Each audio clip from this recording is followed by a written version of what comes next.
Hello guys, I'm Lexi. My story will come with a trigger warning because it does contain mentions of physical violence. Yes, I think by now you can guess that I had been physically assaulted by someone. Let me tell you right now that it was my ex-husband, Jared. We married for love, but nothing could have prepared me for how badly my life would change after marriage. Starting out, Jared wasn't a bad partner. No, he was a very loving and caring boyfriend, but I don't know, guys. Maybe I'm not someone who judges people correctly. It's just that I didn't have a lot of friends growing up. My life has never been easy. I lost my parents when I was a young teen. After their passing, my grandparents on my mom's side took me in.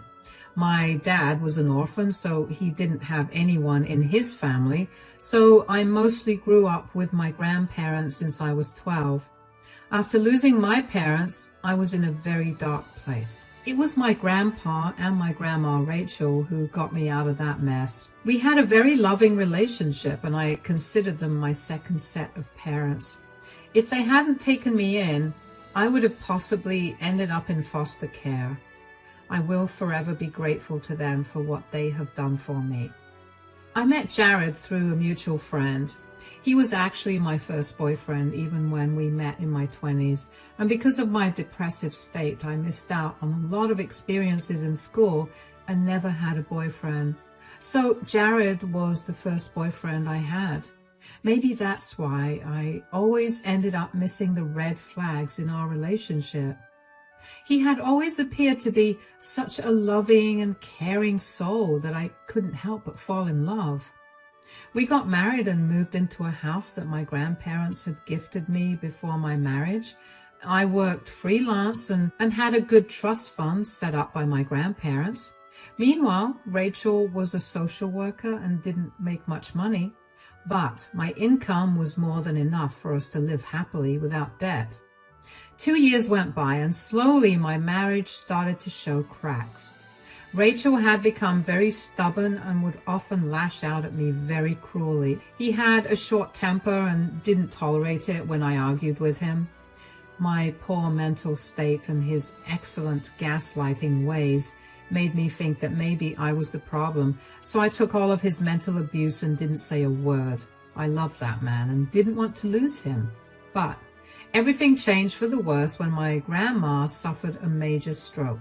She was completely paralyzed from the waist down and needed a wheelchair. Grandpa had already passed by then, so there was no one to take care of her, so I went to her and said, "Why don't you move in with me, Grandma?" "Are you sure that's a good idea, dear? I don't want to be a problem for you." "You won't be a problem for me, Grandma. How can you even think that?" "My dear granddaughter, I'm disabled now, and I know it will only get worse. I don't want to be a burden on you. I have the money to put myself in a care home. I think that would be the better option." "Oh, no, no, no. You will not be in a care home as long as I am alive. You are the reason I didn't end up in foster care. You took care of me, and now it's time for me to take care of you." My grandma had tears in her eyes when I said that. She actually kissed the top of my head since I was crouching down to meet her eyes. I felt like a little girl again who found comfort in her grandma's arms even in the darkest days of her life. I felt that even then, probably because I was tired of all the trouble I had at home. My grandma always had a weird way of knowing what was going on in my life. She surprised me by saying, "You have a very loving and caring heart, you know, but I don't think your husband will appreciate it." "What do you mean, Grandma?" "I know you love that man, but he has always been a fool, Lexi. I tried to warn you, but you didn't listen anyway. I know things have been tough at home. Do you think bringing me into the mix would be a good idea? I might set off your husband and cause more trouble for you." "I will handle him, Grandma. I'm sure he won't be so heartless with me. The house is mine after all, and it's not like you will rely on his money. I will manage him, don't worry."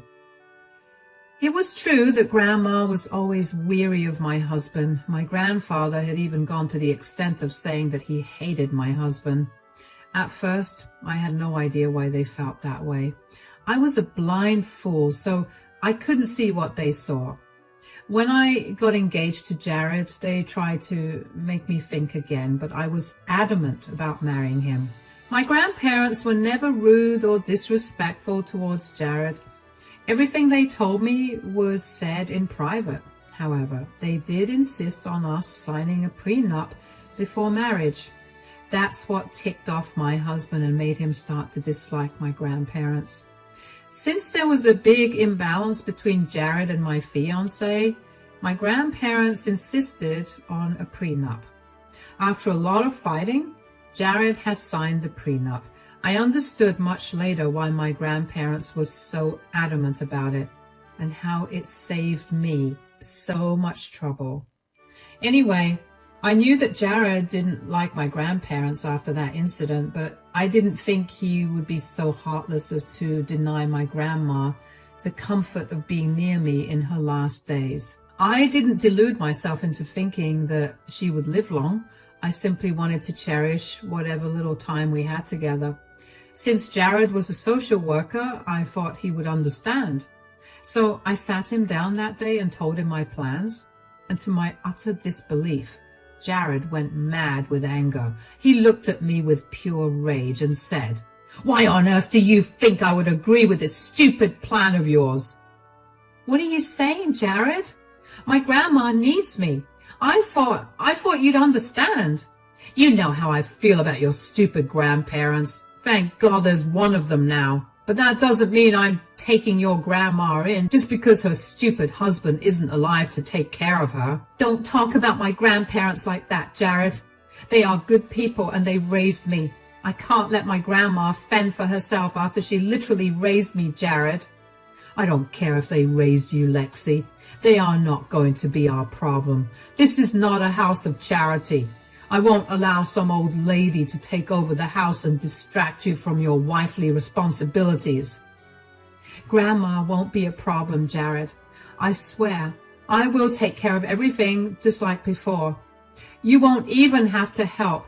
I understand she is my grandma and I am willing to put in the effort. Please don't say no, Jared. Listen to me, Lexi. Your stupid grandma will not stay with us. Don't you dare make me say that again. I don't want to hear another word out of your mouth about this. My decision is final. Jared left no room for argument.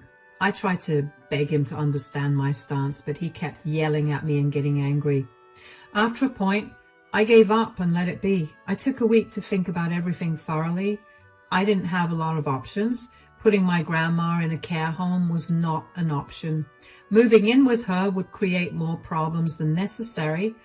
At that time, I wanted to be with both Jared and my grandma, so I had very limited options. I thought about it a lot and finally decided to do what I wanted. The house was mine, and it was gifted to me by my grandparents. I wasn't going to let Jared keep my grandma away when she hadn't done anything wrong.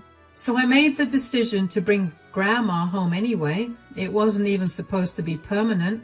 I was just going to keep her for a while to see if we could get along fine. It would also help Jared to see that nothing would change, even if Grandma stayed with us. But I was not prepared for his extreme reaction to what I did. That day, when Jared came home from work and saw Grandma at our place, he yelled at me and said, "What on earth is she doing here?" "Let's have this conversation privately, Jared." "No, I don't care if your stupid grandma is listening. I want to know why she is here." "Fine. I brought Grandma home, Jared. She will stay with us for a while. You can see for yourself that we will get along just fine." "What did you say? Did you really ignore my wishes and bring your grandma home?" "You are being unreasonable, Jared. Grandma needs to stay with us. She needs help." "Then put her in a stupid care home, Lexi. She will not be here." But it's only for a while. Let's at least try to stay together for a month and see how it goes. After that, we can come to a decision. No, Lexi, your grandma will not stay in this house. She needs to leave. She needs to be out by tomorrow, or else there will be consequences, Lexi. Jared was being so vicious and aggressive at this point that I started to get tears in my eyes. My grandma just sat in her wheelchair silently and didn't say a word. I felt embarrassed and humiliated in my own house. It was a horrible situation. My grandma then meekly said, "It's okay, Lexi. You can take me home tomorrow. I will manage." "No, you will not go home. We will give this a try. Jared, you can't just say no without even giving this a fair shot. Do my feelings mean so little to you?" "I don't care about your feelings, Lexi. I will not have some old lady in my house who will end up being nothing but a burden. Either you will take her home tomorrow, or I will throw her out myself." "No, you don't get to dictate everything I do, Jared. I have had enough of your controlling behavior. My grandma will stay, and you are no one to kick her out because this house belongs to me." I was mad with rage when Jared told me that he would throw my ailing grandma out on the streets. You can only imagine how angry and hurt I was. In my anger, I ended up talking back to Jared instead of being apologetic. This just made Jared snap bad. I had never expected him to do what he did next. It happened so fast and was so unpredictable that I didn't even have the chance to defend myself.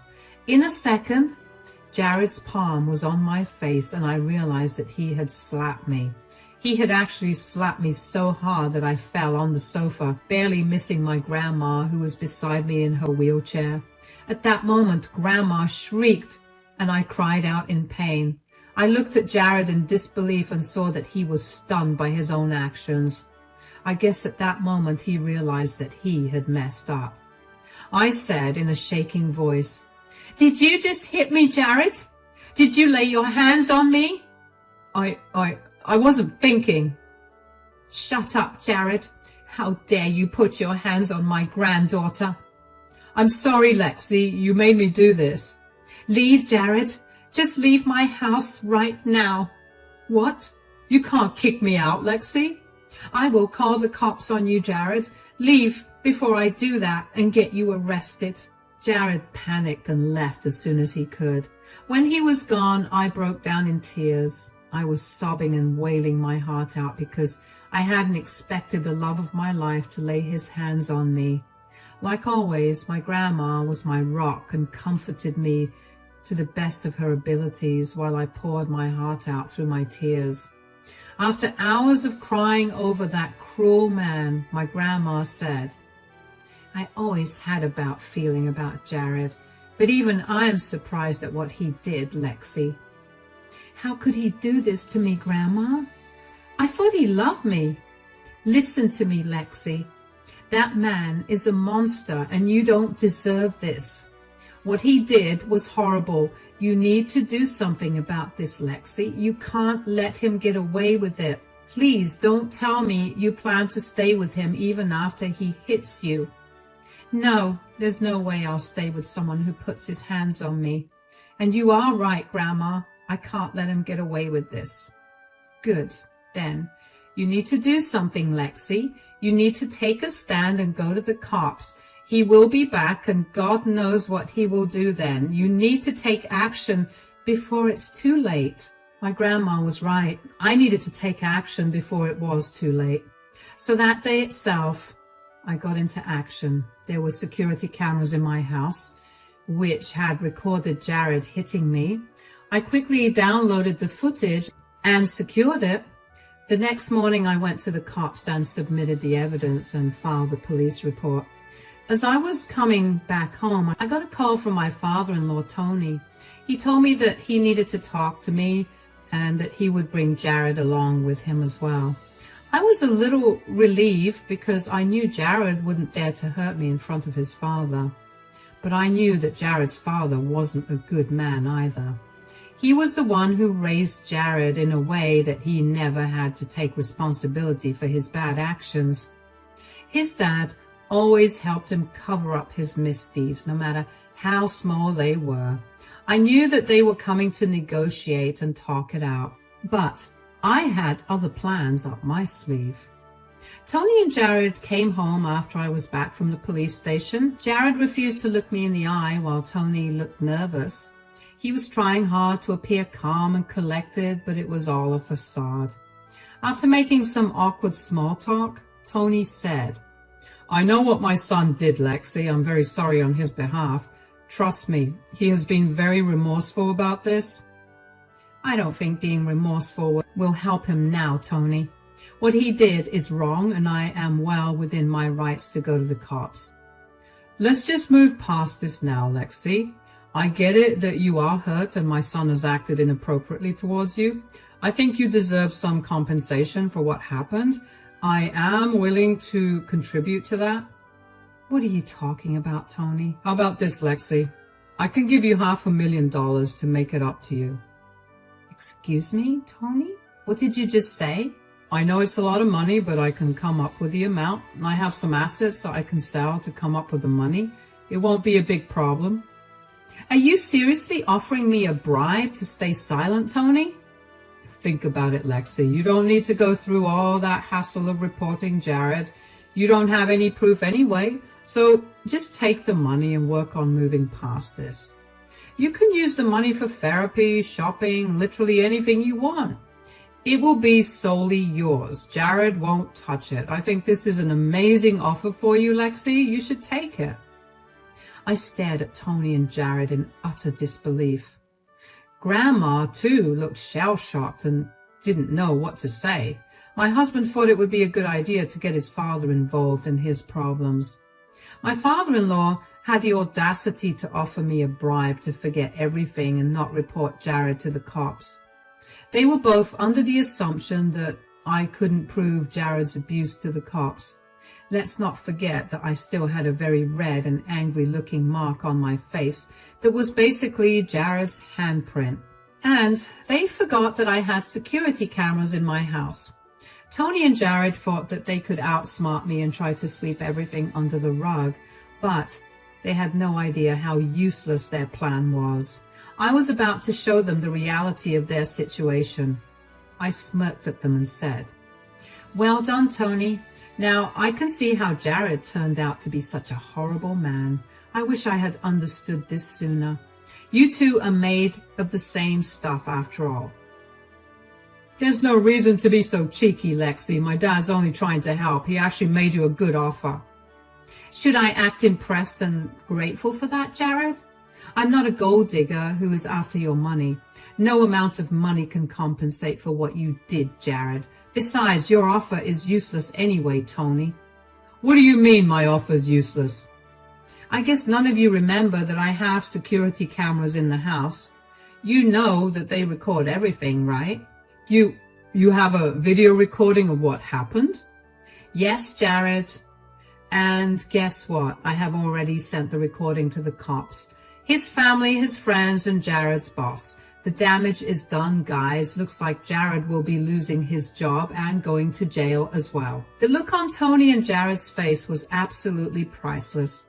My husband was literally shaking when he realized that I had sent proof of Jared's physical abuse to his boss.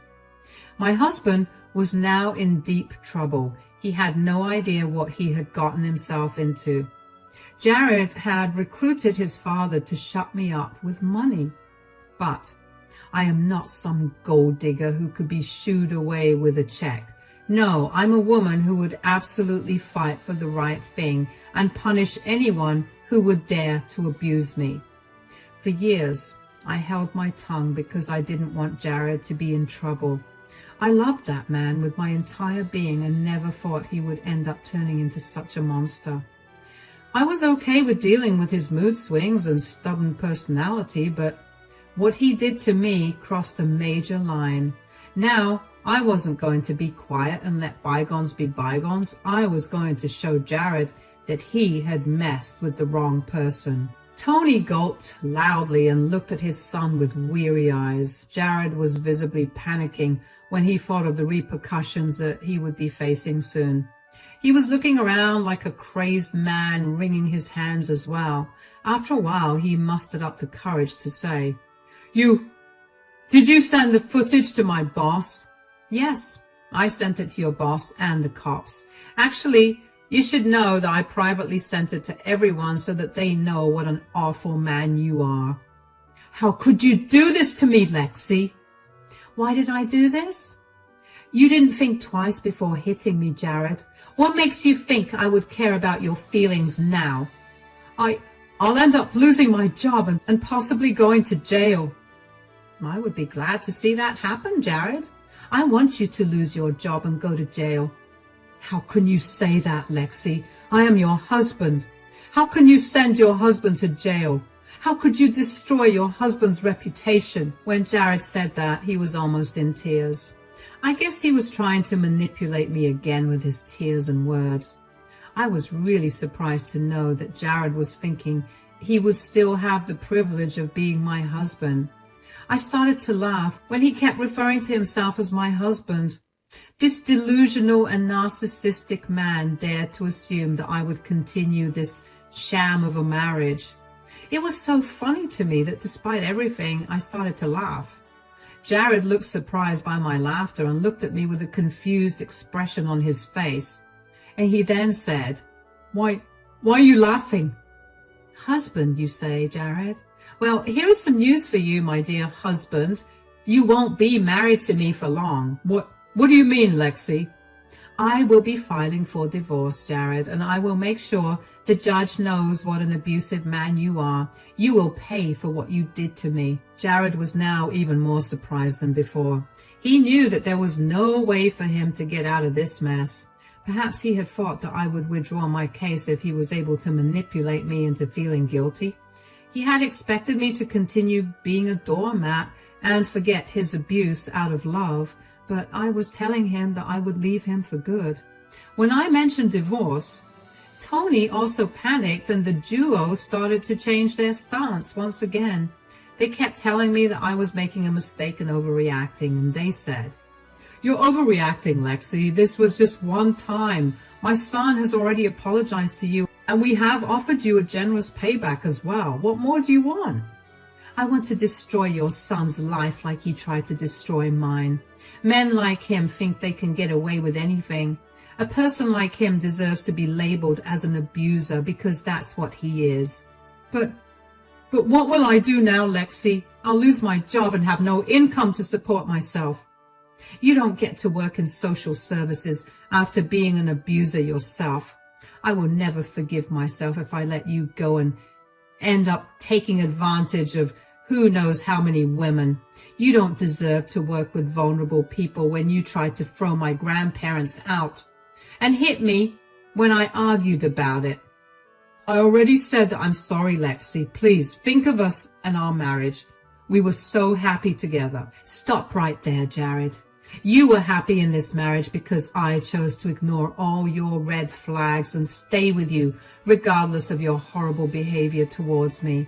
You took advantage of me and my grandparents' generosity and still wanted more. You are nothing but a greedy, abusive man. Jared kept saying sorry and pleading with me to withdraw my case. He also wanted me to forego the thought of divorce and give him another chance. I really couldn't believe the audacity of the man. He actually didn't care if he lost his job. He was only worried about going to jail and having me leave him as well. He knew that even if he ended up losing his job because of the video, I would have supported him and taken his responsibility. That would happen only if I agreed to stay married to him and give him a chance. So, Jared desperately tried to convince me that his physical abuse was a one-time thing and wouldn't happen again. What shocked me even more was that even Tony was begging me to forgive Jared. When they saw that I was turning cold, they started to ask my grandma to convince me. They said to her, Please talk to your granddaughter, Rachel. She's making some really rash decisions. People shouldn't end their marriage over one small mistake. Yes, it was really a one-time mistake, Rachel. Lexi's throwing away years of our love for a small mistake. You two are calling this one small mistake?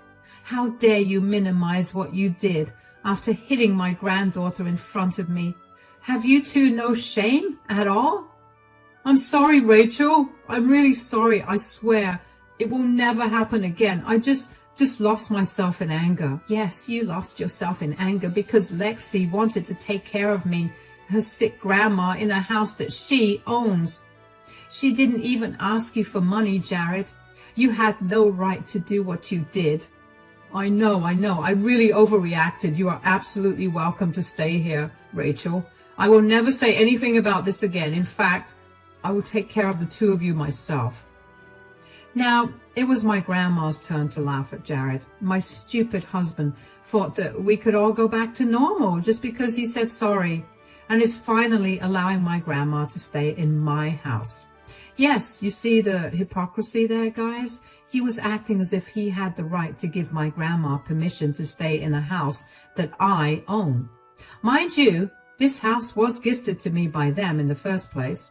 Jared had apparently forgotten that, so my grandma stopped laughing at him and gently reminded him, "What makes you think that I need your permission to stay in my granddaughter's house? Who died and left you in charge?"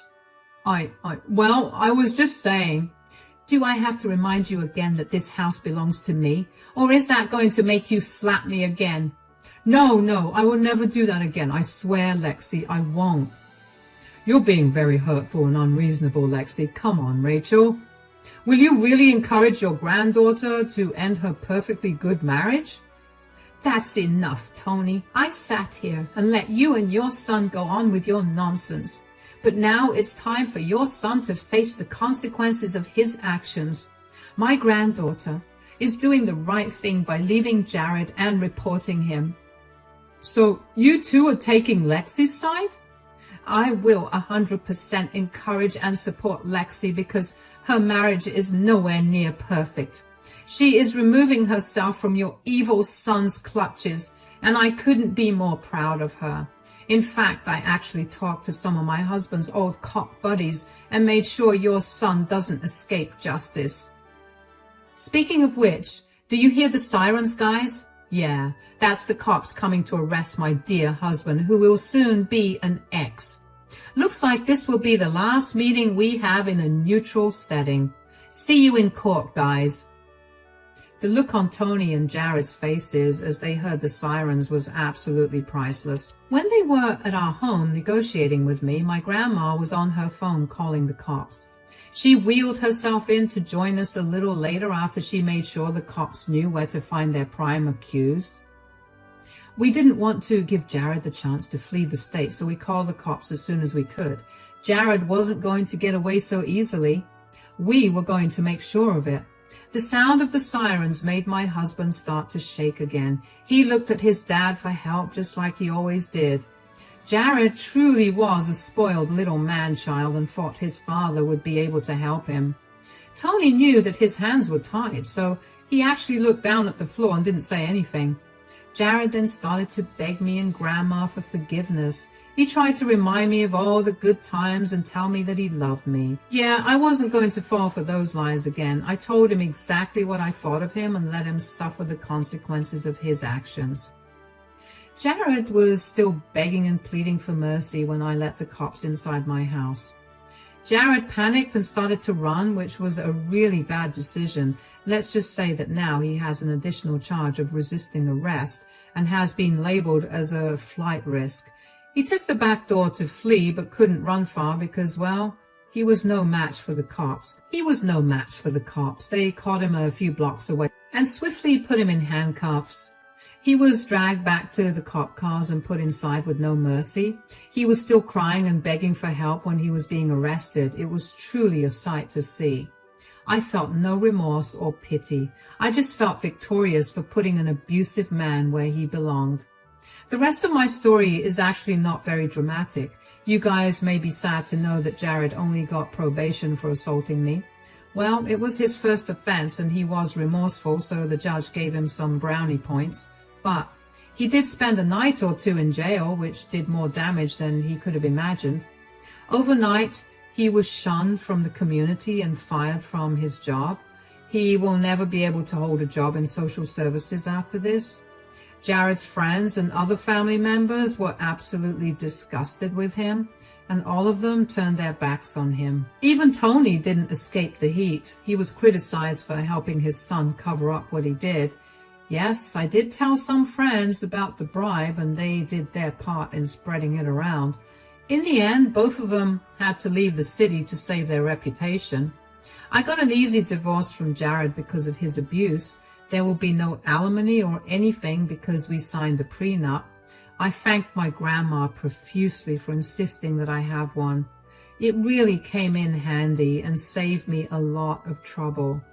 Jared did express remorse for his actions, but I didn't care anymore. The divorce was finalized, my ex had to move cities, and I was able to take care of my grandma without any hassle. Unfortunately, Grandma isn't doing very well right now, so I'm doing my best to help her and make a lot of good memories so that we can enjoy our last days together as a family.